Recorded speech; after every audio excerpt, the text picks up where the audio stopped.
తెలంగాణ సత్యమేవ జయతే. మేము ముందు నుండి ఏదైతే తెలంగాణ ప్రజలకు చెప్తూ వచ్చామో అదే విధంగా ఇవాళ కోర్టు కంప్లీట్ గా కేసును పక్కకు పెడుతూ అందరినీ కూడా మరి నిర్దోషులుగా విడుదల చేయడం అనేది సంపూర్ణంగా ఈ దేశంలో న్యాయ వ్యవస్థ పైన మేము పెట్టుకున్నటువంటి నమ్మకాన్ని మరి వమ్ము కాకుండా ఇవాళ న్యాయ వ్యవస్థ కాపాడిందని చెప్పి మేము నమ్ముతా ఉన్నాం. ఈ దేశంలో ఏదైతే ఒక పొలిటికల్ వెండెటా నడుస్తోందో దానిలో భాగంగా పెట్టినటువంటి కేసుల నుంచి ఖచ్చితంగా కడిగిన ముత్యంలాగా నేను బయటికి వస్తానని నేను చెప్పడం జరిగింది. మరి అదే విధంగా ఇవాళ రావడం జరిగింది. ఎక్కడ నా తప్పు లేకుండా ఒక రాజకీయ పరంగా ఈ కేసు పెట్టారని చెప్పి మేము పదే పదే చెప్పిందే ఇవాళ నిజమైంది. అదేవిధంగా ఈ కేసు పెట్టినటువంటి సందర్భంలో అనేక సార్లు ఢిల్లీకి వారి సొంత డబ్బులు ఖర్చు పెట్టుకొని మా తెలంగాణ జాగృతి నాయకులు, నన్ను అభిమానించేటటువంటి అన్నదమ్ములు, మిత్రులు అనేక మంది నాకు నా కుటుంబానికి అండగా నిలబడ్డారు. చాలా మంది పేద కార్యకర్తలు డబ్బులు పోగేసుకొని ఢిల్లీకి ఫ్లైట్ టికెట్లు పెట్టుకొని వచ్చినటువంటి వాళ్ళు ఎంతో మంది నాకు తెలుసు. ప్రతి హియరింగ్ కి వచ్చి నాకు ధైర్యాన్ని ఇచ్చిన వాళ్ళు ఎంతో మంది నాకు తెలుసు. అటువంటి వారిని జీవితంలో నేను మర్చిపోకుండా కళ్ళలో పెట్టుకొని చూసుకుంటానని వాళ్ళందరికీ కూడా తెలియజేస్తూ, ఆ సమయంలో నా పిల్లలతోని అండగా నిలబడ్డటువంటి మా కుటుంబ సభ్యులకు, ముఖ్యంగా మా అత్త మామయ్య గారికి, మా మదర్కి, ఫాదర్కి, అదేవిధంగా మా హస్బెండ్ కానీ మా పిల్లలు కానీ ఏదైతే వాళ్ళు 5.5 సంవత్సరాలు 5.5 నెలలు నరకయాతన అనుభవించినారో వారిని ఇంకా మంచి మనుషులుగా తయారు చేసిందని నేను బలంగా నమ్ముతూ, ఆ దేవుడిచ్చినటువంటి వరంగా నా కుటుంబం ఇవాళ నాతో నిలబడి ఉండడం, నా కుటుంబంతో పాటు జాగృతి కుటుంబం, తెలంగాణ కుటుంబం నిలబడి ఉండడం చాలా సంతోషంగా ఉంది. వారందరికీ కూడా ధన్యవాదాలు తెలియజేస్తాను. కేజ్రీవాల్ గారు కానీ కవిత కానీ వీళ్ళ పైన ఈరోజు డిశ్చార్జ్ పిటిషన్ కోర్టులో జరిగిన డిశ్చార్జ్ పిటిషన్ అది ఒక న్యాయపరమైన ప్రక్రియ. అది న్యాయపరమైన ప్రక్రియ. ఈ న్యాయపరమైన ప్రక్రియలో సిబిఐకు అదేవిధంగా వీళ్ళ మధ్యన అడ్వకేట్ మధ్య టెక్నికల్ పాయింట్ మీద డిశ్చార్జ్, అది సాంకేతికమైనటువంటి ఒక విషయాల పైన ఒక ముద్దాయి డిశ్చార్జ్ అయితే అది వాళ్ళు ఏదో అమాయకులని చెప్పడానికి వీలేదు. Discharge on technical grounds is not proof of innocence. మళ్ళీ చెప్తున్నాను, discharge on the ground of technicalities is not proof of innocence. సాంకేతికమైనటువంటి ఆధారాల పైన కోర్టు ఒకరిని నిర్దోషిగా తేలుస్తే అది అమాయకత్వానికి, వారి యొక్క నిర్దోషం కారు అని చెప్పడానికి అది ఒక పరిస్థితి కాదు.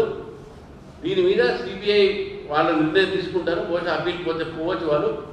ఇది ఓన్లీ ట్రయల్ కోర్టులో జరిగినటువంటి నిర్ణయం. ఇది ఏది ఉన్నప్పుడు కూడా దాంట్లో ఎటువంటి వాస్తవాలు లేకపోతే సెల్ ఫోన్ ఎందుకు కాలు పెట్టాలి, సిమ్ కార్డు ఎందుకు కాలు పెట్టాలి, కేజ్రీవాల్ గారి పాలసీని ఎందుకు మార్చుకోవాలి.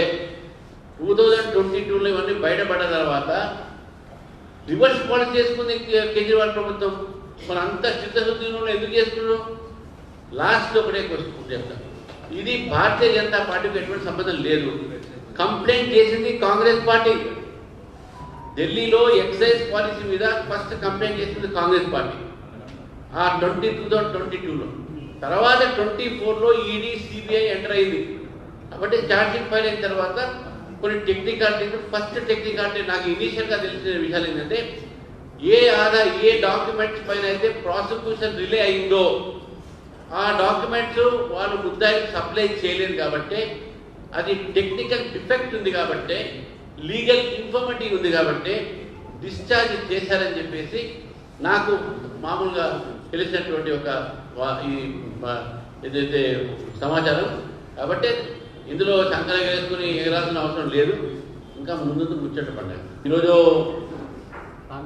అక్బరుద్దీన్ గారు ఒక స్టేట్మెంట్ ఇచ్చారు. ఏంటంటే యోగిలాగానే రేవంత్ రెడ్డి ఉన్నాడు, ఆయన అదే పని చేస్తున్నాడు అని చెప్పి రేవంత్ రెడ్డి కూడా ముస్లిం అగెన్స్ట్ అని చెప్పి చెప్తా ఉన్నారు. రేపు జిహెచ్ఎంసీ ఎలక్షన్స్ రాబోతున్నాయి కాబట్టి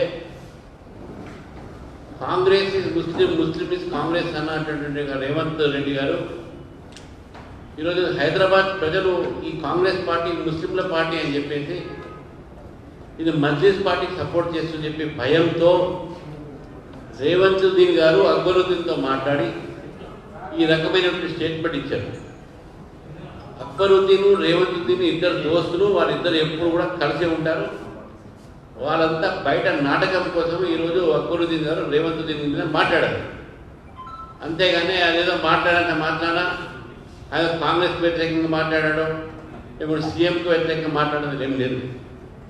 పక్కా వాళ్ళిద్దరి మధ్యన అండర్స్టాండింగ్తో హైదరాబాద్ ప్రజలు కాంగ్రెస్ పార్టీ మజ్లిస్కు వారికి కొమ్ముగారుస్తూ ఉంది.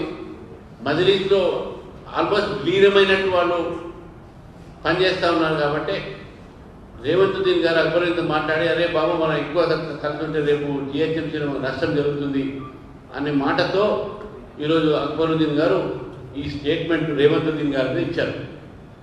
ఇది మనం గుర్తుపెట్టుకోవాల్సిన అవసరం లేదు. తెలంగాణలో ఈరోజు ప్రజలందరూ చూశారు. మొన్న జరిగినటువంటి ఒక ఎన్నికల్లో కూడా బీఆర్ఎస్, కాంగ్రెస్, ఎంఐఎం ఈ మూడు పార్టీలు కూడా కలిసి భారతీయ జనతా పార్టీని ఓడించే ప్రయత్నం చేశారు. వాళ్ళు ఇప్పుడు కూడా అదే ఆలోచిస్తున్నారు. ఎంఐఎం, కాంగ్రెస్, బీఆర్ఎస్ కలిసి హైదరాబాద్లో బీజేపీని గెలవలేకుండా చేసే ప్రయత్నం చేస్తారు. కాబట్టి దానికన్నా ముందే అక్బరుద్దీన్ గారు ఈ స్టేట్మెంట్ ఇవ్వడం జరిగింది. ఈ స్టేట్మెంట్లో వాస్తవం లేదు. రేవంత్ రెడ్డి గారు చేతిలో గడ్డపార పెట్టుకొని బీద ప్రజల ఇల్లు కూలగొట్టే పన్ను ఉన్నారు. హైడ్రాలో ఇల్లు కూలగొట్టారు, మూసిపాడు ఇల్లు కూలగొట్టారు, మన ఖమ్మంలో ఇల్లు కూలగొడితే ఎక్కడ పడితే కూలగొట్టడమే. కానీ అక్బరుద్దీన్కి సంబంధించిన ఇల్లు కూలగొట్టిరా, వాళ్ళ స్కూల్ కూలగొట్టారా, వాళ్ళ కాలేజ్ కూలగొట్టారా, అది మాట్లాడు మళ్ళీ అక్బరుద్దీన్.